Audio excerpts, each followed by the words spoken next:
Made possible through support from the Arc of Aurora, Arc Thrift Stores, and Developmental Pathways. THINK+change Talks. The School-to-Prison Pipeline refers to policies and practices that push children out of classrooms and into the juvenile criminal justice system. Students with disabilities make up 12% of the high school population, but 75% of the students restrained and 58% of the students isolated. In addition, more than 13% of students suspended have been identified as having disabilities. Behavior problems are identified as one of the most significant issues faced by educators, administrators, and parents. Disability and School-to-Prison Pipeline, a series of different perspectives. My name is Kalina Newsom, and I'm the Director of Education at the Denver Foundation. Some of the work that we do here is focused solely on closing the school or ending the school-to-prison pipeline, in particular Aurora Public Schools, where we've done this work for the last 6 years. When I think back on it, it's really about kids just not knowing how to solve their own problems or to manage their own emotions or how they're responding to trauma. And so how do you begin to sort of shift how you respond to a student's outburst in the classroom? So I think a lot of the work that we do is actually focused on the teacher's response to behavior as opposed to what needs to happen to the student. It's the day-to-day interactions that I think are most important. And what I truly believe is that half the battle to the school-to-prison pipeline is mindsets and dispositions about kids, and in particular kids of color and kids who have special needs. And how are we engaging them? How are we seeing them? And are we putting them in a box?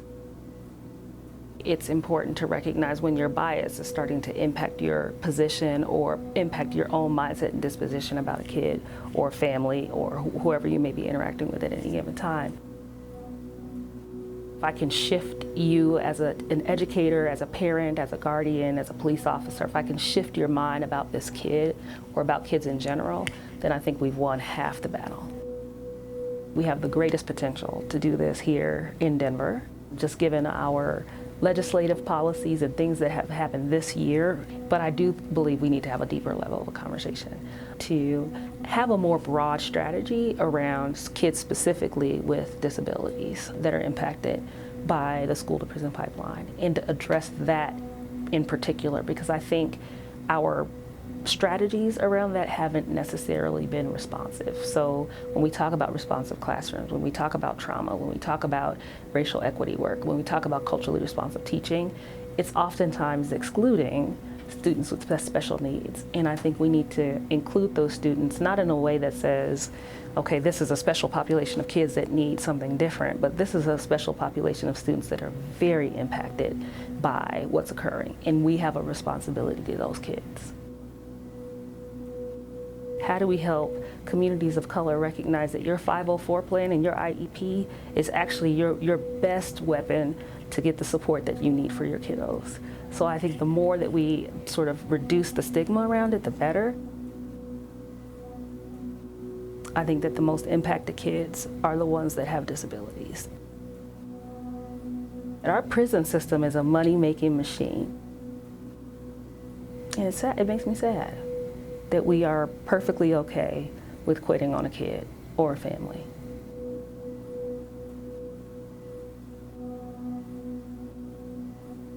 I am State Senator Rhonda Fields. I am the Assistant Majority Leader for the State Senate. I represent Senate District 29, which is in Arapahoe County in Aurora. The way I see the school-to-prison pipeline is an administrator or teacher's response to a behavior that in the past was considered normal. But now, because of our zero tolerance policies or code of conduct policies, we see people responding to behaviors differently. And it's almost like it's accelerated. So you have resource officers, you have teachers and deans in the school. They're trying to create safe environments for students, and sometimes one behavior causes another reaction. And oftentimes that accelerates a kid being expelled and ultimately being summoned or given a ticket.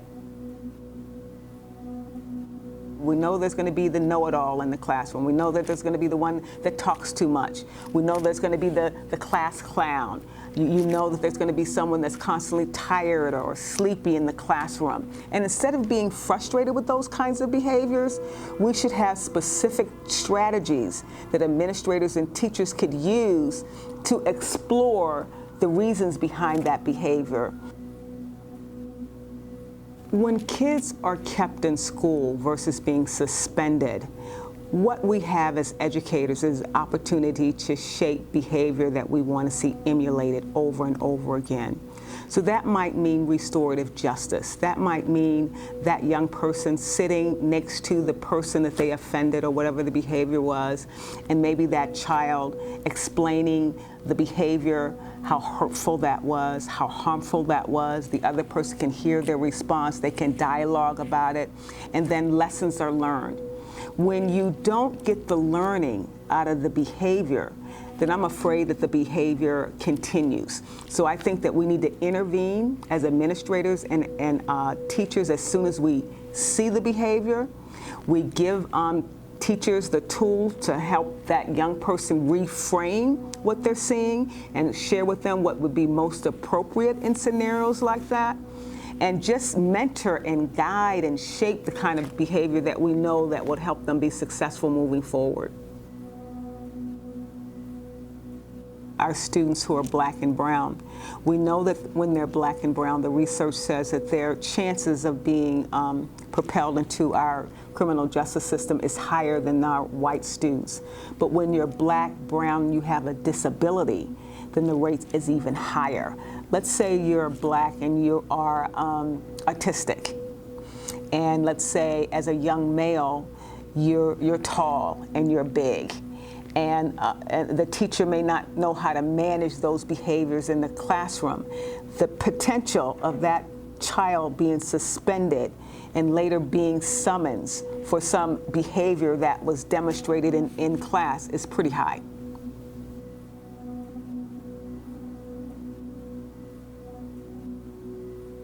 My name is Carmen, and I'm a mother, a past foster parent, grandmother, and I've had children who have been through the prison system, in the school system, and have struggled in all various systems. School-to-prison pipeline is, and my experience has been, that children have failed the system, and therefore they wind up through the juvenile justice system or the adult prisons. They don't seem to have available services for those kids. They might have IEPs, they might have 504s, or they may not have anything. There may be some intervention or no intervention. And those kids sort of sit dormant, I would call it. So they get missed. There's nothing wrong with being different. But we, and when I say we, I as a parent, whether you're a professional of any sorts, we as a team need to work together to be collaborative, and we are more systemic and broken. There's kids that cry a lot, there's kids that cuss a lot, there's kids that just go in corners and they become loners, or there's kids that do very inappropriate things to other people and they're labeled. We have too many kids of minority in the prison system. We don't do enough to help them prior to them getting there. And if we had put enough services, appropriate services in place to say, you know what, we did this, we did this, we did this, and it was working, and then something changed, I would have maybe a different thought. But when nothing changes, and you still aren't putting anything in place, and you're not hearing what people are saying needs to be put in place, and you ignore what people are saying, that person doesn't belong in a prison. If you know that something is wrong with your child, and you as a parent know, whether you don't have to be biologically connected to this child, you could be an adoptive parent, you could be a grandparent, whatever the situation is, but if you know in your heart, or a teacher, a professional, that believes that there's something just not right for this child, and this child keeps crying out for the same thing over and over and over again, it is our responsibility to come together as a team and figure out what those needs are for that child and get the squeaky wheel going and stop acting like the person who keeps squeaking the wheel is combative, troublemaking, trying to cause problems. Hear them, because if you don't, we all know what those consequences become.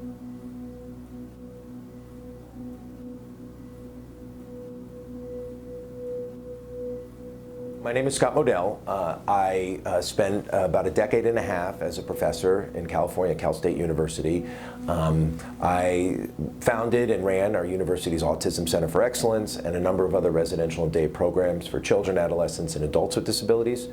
My research focus and area of study has been on positive behavior support and crime victimization and children with disabilities. In order to understand and how to respond to behavior, we need to know what behavior is in the first place. So behavior is anything a person does or says that we can observe. If we have a education system that doesn't know how to respond to challenging behavior of children, more likely the response is going to be let's push them out. So through expulsion, through seclusion and other things. So the more likely that we're going to see, and the data supports this, that more kids with disabilities at a higher percentage are expelled from school. You can take the door out, right?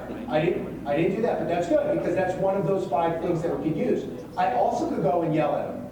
And for Jackson, he does not like getting yelled at, and that would probably stop the behavior. We cannot punish our way out of fixing these behaviors, that we have to adopt this positive behavioral support concepts because the evidence suggests that that's going to best get us to these better outcomes and reduce the likelihood of these children winding up in prison.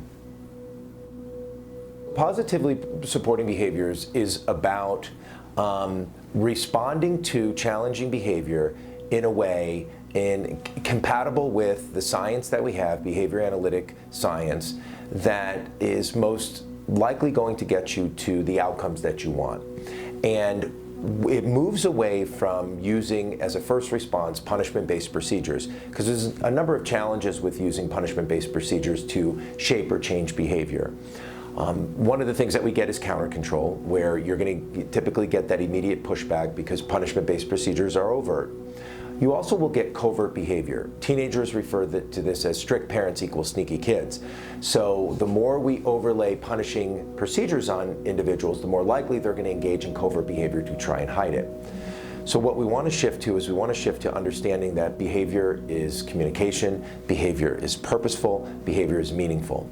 And all behaviors, those that we like and those that we don't like, are learned. So physical diseases are tied to trauma, but these numbers are astounding.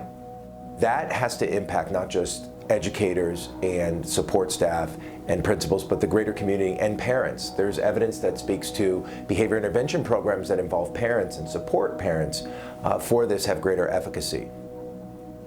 This is a real problem. This isn't a made-up problem. This is real. We have a significant number of children with disabilities disproportionately disciplined, disproportionately expelled in schools. We all have to be accountable. It has to be accountability across the board. And I think that that's what's really important for ensuring that we're going to have the best outcomes for these children. To learn more about educational supports for a child, start with that child's school guidance counselor or homeroom teacher. THINK+change Talks.